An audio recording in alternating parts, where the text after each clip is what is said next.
I'm Professor Alistair Blackwood, and I've spent decades unravelling the mystery of, well, you'll see. The Norse settlement of Skjoldheim has long been a subject of whispers and legends. They say it appears and disappears with the mist, leaving no trace but shadows and echoes. Nonsense, I thought, until I saw it with my own eyes. It all began on a gloomy autumn morning, the kind where the sun never quite manages to pierce the clouds.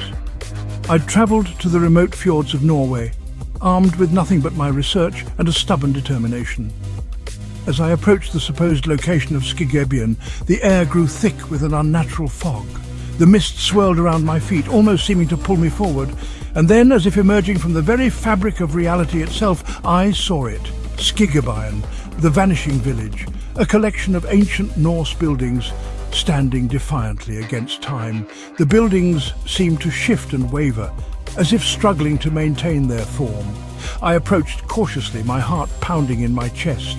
The first thing that struck me was the silence. No birds, no wind, not even the sound of my own footsteps. It was as if the village existed in a bubble, separate from the rest of the world.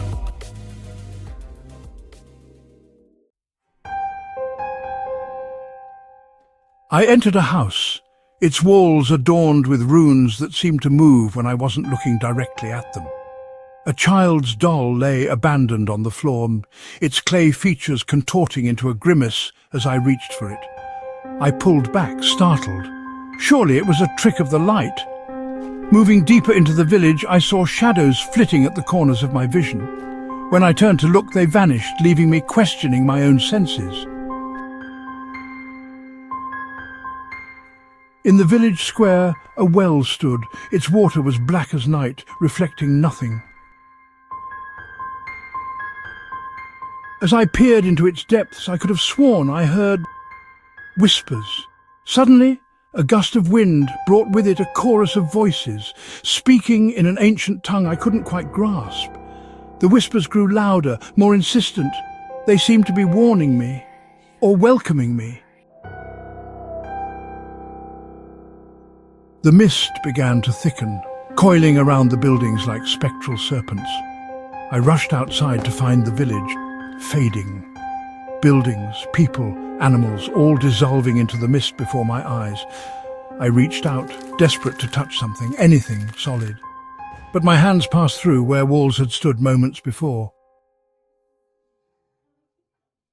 So, in mere seconds I stood alone in an empty field with only swirling mist as evidence of what I'd witnessed. The sudden silence was deafening, the absence of an entire village palpable.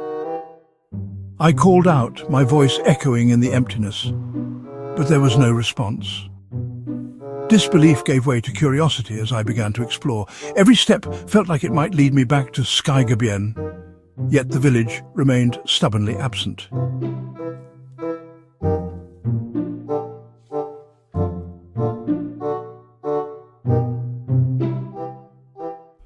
For hours, I searched the area, looking for any sign of the village, but there was nothing.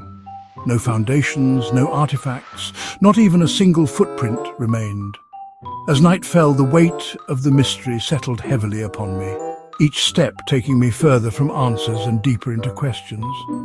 Was it real, a hallucination, or something beyond our understanding? In the days that followed, I scoured historical records, spoke to locals, and returned to the site countless times. But Skjoldheim never reappeared, at least not to me.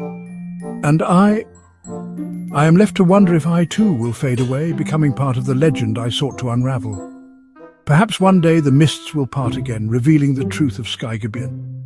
Until then, we can only wonder and listen for whispers in the fog.